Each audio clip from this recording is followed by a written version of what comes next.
Hello, hello. Welcome to Cheers Realty Group. My name is Ray Cheers. I am your San Antonio plug for everything that is going to be real estate. Thank you for joining me, and let's get started on today's first video.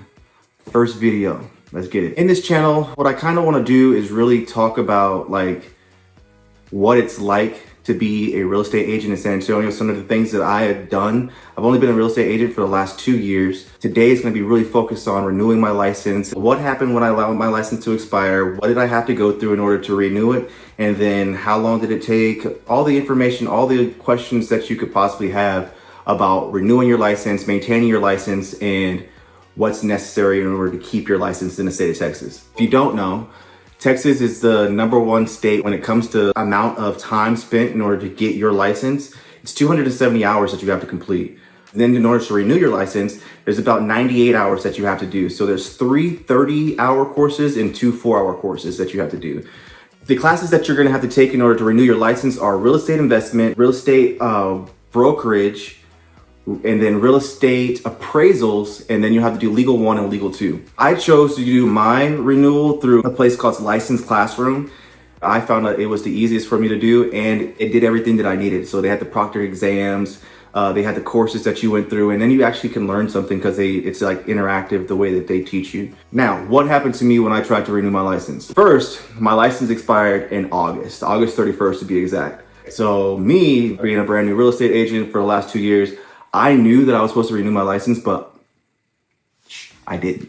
I just didn't renew my license, right? And then so it came down to it. I think it turned off. Actually, they give you like a grace period of 2 months, so it didn't turn off until like October. So then I got into my kind of my grind, so try to figure out what it is that I needed to do to renew it.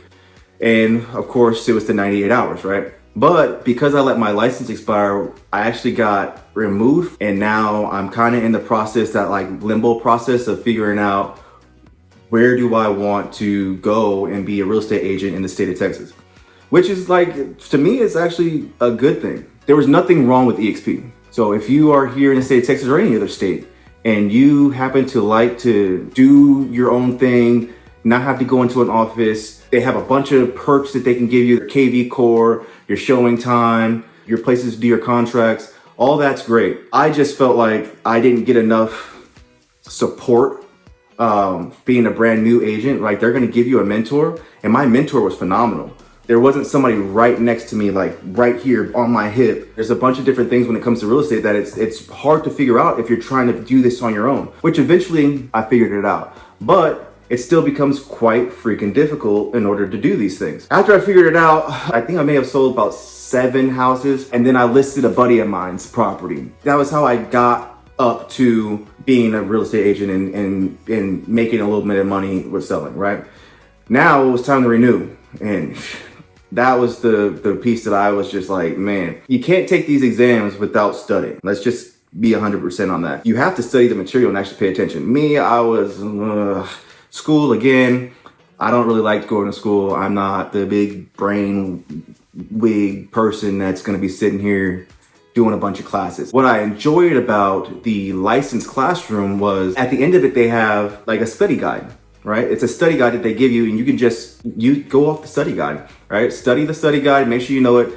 I found a couple flashcard apps on my phone, so I would speak the flashcards into my phone, and that seemed to really work for me because I'm speaking it out loud, I'm learning the material, and that for me is what worked. I would tell you that would be, I mean, if you're learning the material that way, if you're speaking, then it's gonna be hard for you not to pick it up. Another thing that people can do in order to learn material is to get on something like this, right? Get a YouTube channel, teach the class yourself. I would, especially when I was in nursing school, I would teach my son the different things about nursing, and he was like a 6-month-old. So I was trying to pass the NCLEX. I had to figure it out. I failed that thing twice. I received the material, and then I would go and get the material and prepare classes.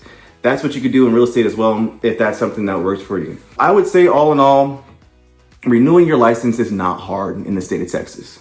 It's not. It's time consuming. 98 hours is a lot of time, but the 98 hours is not that bad, right? I would say do your research and make sure that you are comfortable and understand your splits. Learn how to write your contracts. And if you don't know how to write the contracts, reach out to someone that does. Lastly, I would say make sure that you really understand the state laws and the things that change about the state laws. If you have any questions, again, just feel free to ask. Like, share, subscribe so that this channel can grow. It's brand new. So let's go. Again, my name is Ray Cheers, and this is Cheers Realty. Thanks. Peace.